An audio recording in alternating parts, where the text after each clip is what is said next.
Friends, my self Krishna Lohan और स्वागत करती हूँ मैं आपका अपने चैनल पर। दोस्तों, आज मैं आपके लिए एमएड सेकंड सेम से प्रैक्टिकल फाइल्स की पूरी सीरीज लेके आई हूँ। वन बाय वन वीडियोस में आप देखते रहिए इसको और आप अपने लिए बेस्ट से बेस्ट तैयारी कीजिए, क्योंकि यहाँ पे मैं हर एक वीडियो के साथ साथ उससे रिलेटेड क्वेश्चंस जो पूछे जा सकते हैं वो भी आपको यहाँ पे डीपली बताऊंगी और समझाऊंगी। तो आपको किस कंटेंट से रिलेटेड या इंटरफेस क्या होना चाहिए फाइल का, वो भी आपको साथ साथ बताती रहूंगी। आपको डेकोरेट करनी है या नहीं करनी है, ये चीजें आपके ऊपर डिपेंड करती हैं, लेकिन मैं यहाँ पे आपको बिल्कुल थियोरिटिकल और डीप नॉलेज यहाँ पे आपको देने जा रही हूँ।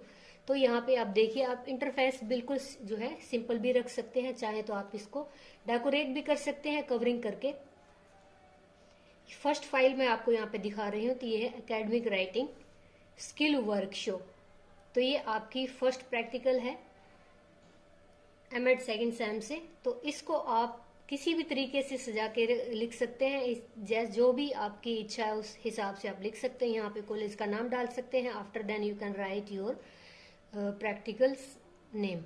Okay, I have written here KVM college of education. जो भी है आपका कॉलेज यहाँ पे मेंशन कर सकते हैं। आपका नाम, इसके साथ क्लास मेंशन कीजिए, क्लास में आपका सेम कौन सा चल रहा है ये भी आपको बताना है। फिर इसके बाद आपको लिखना है यहाँ पे आपका रोल नंबर, डेट डालनी है, सबमिटेड टू, आप किसको सबमिट करने जा रहे हैं ये फाइल में आप जरूर मेंशन कीजिएगा। ये चीजें मायने रखती हैं। किसी भी फाइल के इंटरफेस के लिए आप कवरिंग करके बना सकते हैं, वहां पे डेकोरेट करके लिख सकते हैं। अब चलिए देखते हैं इसके अंदर हमें क्या लिखना है। एकेडमिक राइटिंग, जैसे कि इंटरफेस है इसका, इसमें पता लग रहा है, तो इसमें आपको एकेडमिक राइटिंग से रिलेटेड कुछ यहाँ पे आपको इसकी भूमिका बतानी है। एकेडमिक राइटिंग स्किल्स वर्कशॉप, तो ये क्या होती है? Writing is a skill required in many contents through out life. However, in the university, you will need to acquire academic writing skills rather than conventional personal writing skills. Conventional personal writing skills. तो आपको ये किस तरह से file लिखनी है, आपको headings किस कलर से डालनी है या किस तरह से आपको डेकोरेट करनी है, देखते रहिए। आप यहाँ अपनी मनमर्जी से भी इसको डेकोरेट कर सकते हैं। लिखने का पैटर्न आपका हेडिंग डाल के यहाँ से लिख सकते हैं या फिर पूरी हेडिंग डाल के यहाँ से लिख सकते हैं, आपकी अपनी इच्छा है। एकेडमिक स्किल राइटिंग होती क्या है? Does many of things that personal writing does not. It has its own set of rules and practices are students in understanding what academic writing is and how to require the skills. We conduct a series of academic writing workshop which our students can take their pick on any specific areas of academic writing. तो आप इसमें academic writing क्या होती है और skill workshop उसकी क्या होती है, दोनों चीजें मेंशन कर सकते हैं यहाँ पे। चलिए अब हम देखते हैं आगे। इसमें आप फाइल्स बिल्कुल सिंपल भी ले सकते हैं, डेकोरेटिव भी ले सकते हैं। It's only up to you. Reflective thinking क्या होती है, इसको आप अभी मेंशन करेंगे। इसमें रिफ्लेक्शन जो होता है, किस ऐसा कॉन्सेप्ट होता है जो आधार होता है रिफ्लेक्टिव थिंकिंग के बेसिस पर।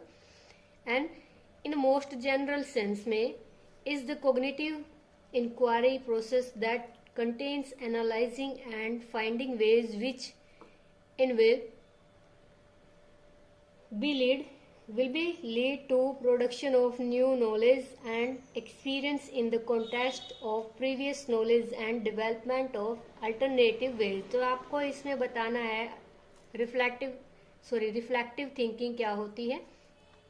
इसको आप डीवी के अकॉर्डिंग यहाँ पे देखिए। डीवी डिफाइन जॉन डीवी जो है, reflection thinking as active president and careful consideration of knowledge structure and the result that is aim to be reach. Okay, तो इसमें आप लिख सकते हैं, किसी कोटेशंस भी डाल सकते हैं। सेकंड पॉइंट आपका यहाँ पे क्या रहेगा? Reflective thinking. थर्ड में आप देखिए यहाँ पे डेवलपमेंट रिफ्लेक्टिव थिंकिंग, किस तरह से रिफ्लेक्टिव थिंकिंग का जो विकास यहाँ पे होता है, आपको इसमें वो मेंशन करना है। Some methods which can be used to develop reflective thinking skills are ordered below. These methods are example, यहाँ पे देखिए इनके एग्जाम्पल्स दे रखे हैं, आप लिख सकते हैं। Writing learning test, keeping reflective diary, preparing portfolio, constructing concept maps, asking questions, self-questioning, joining reflective discussion और negotiated learning। तो आप ये क्या बता रहे हैं यहाँ पे, develop reflective thinking, किस तरह से इसको डेवलप किया जा सकता है। नेक्स्ट पॉइंट रहेगा इसमें writing learning test. Learning test are known as reflection writing too. They are materials in which individuals says his or her personal reaction, questions, feeling, thoughts and information about learning process and content. Okay, तो यहाँ पे आप बता सकते हैं writing learning text होते क्या हैं। कीपिंग रिफ्लेक्टिव डायरी आपको रखनी है, रिफ्लेक्टिव डायरी भी बना के रखनी है, तो इसमें भी आप लिख सकते हैं। The main purpose of using reflection thinking is to help students to gain answer about what they do and how they do, why they do, and to develop useful problems showing strategies। तो यहाँ पे आपको इसमें बताना है। Next point है इसमें preparing portfolio. A portfolio is primarily created by the student. It allows student to select, to examine, to make reflection on completed project and to preview the old process. Their reflective thinking skills by questioning their practices. The concept map is an issued design which expose fluent facts, ideas and explain relationship between them। तो ये आपका point preparing portfolio है यहाँ पे। अब next हम देखते हैं सेल्फ क्वेश्चनिंग क्या होती है। आप इनको अपने तरीके से डिफाइन कर सकते हैं, आप देख सकते हैं, यहाँ पे स्क्रीनशॉट ले सकते हैं। अगर आपको पूरी की पूरी फाइल का पीडीएफ चाहिए तो आप मुझे कमेंट बॉक्स में कांटेक्ट कर सकते हैं, आपको पूरी फाइल का जो पीडीएफ है मैं भेज दूंगी। Self education, self evaluation, reflective teaching भी होता है इसमें पॉइंट। फिर इसमें है characteristics of teaching thinking reflection, तो इसमें आप बता सकते हैं कहाँ से क्या लिखना है। फिर है role of students in reflective thinking में स्टूडेंट्स का क्या रोल होता है। 4 टाइप्स ऑफ राइटिंग, 4 तरह की राइटिंग होती है, आपको वो भी डिफाइन करनी पड़ेगी इसमें। फिर नेक्स्ट है इसमें When you would use expository writing, तो इसमें आपको एक्सपोजिटरी राइटिंग के बारे में भी डिफाइन करना है, एग्जाम्पल्स भी डाल सकते हैं आप क्या होती है ये। फिर आपको यहाँ पे डिस्क्रिप्टिव देना है, की पॉइंट्स या की प्रिंट बताने हैं आपको। नेक्स्ट इसमें देखिए की पॉइंट्स क्या रहेंगे, की पॉइंट्स आपको डालने हैं। When would you are pursuance writing, तो आपको ये पूरी तरह से डिफाइन करना है। आपका ये लास्ट पेज हो रहता है, इसके आप डिफाइन जो इसके बारे में आपको करना है, ये पॉइंट्स आप डिफाइन कर सकते हैं।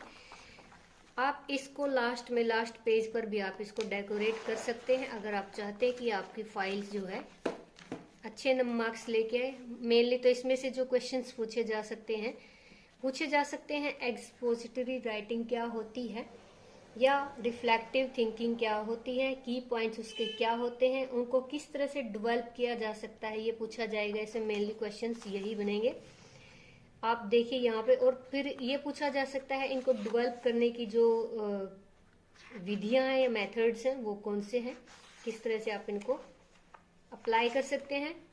पोर्टफोलियो क्या होता है, सेल्फ क्वेश्चनिंग क्या होती है, ये क्वेश्चन इन्हीं में से बिल्कुल आपसे पूछे जा सकते हैं। सेल्फ इवैल्यूएशन क्या होता है, रिफ्लेक्टिव टीचिंग कैसे होती है और किस तरह से की जा सकती है, इसकी आपको विशेषताएं भी बतानी है। विशेषता यहाँ पे ये है characteristics of teaching thinking reflective.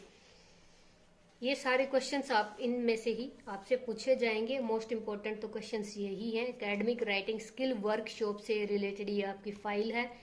अगर आपको फाइल से रिलेटेड कंटेंट या पीडीएफ चाहिए तो आप मुझे कांटेक्ट कर सकते हैं।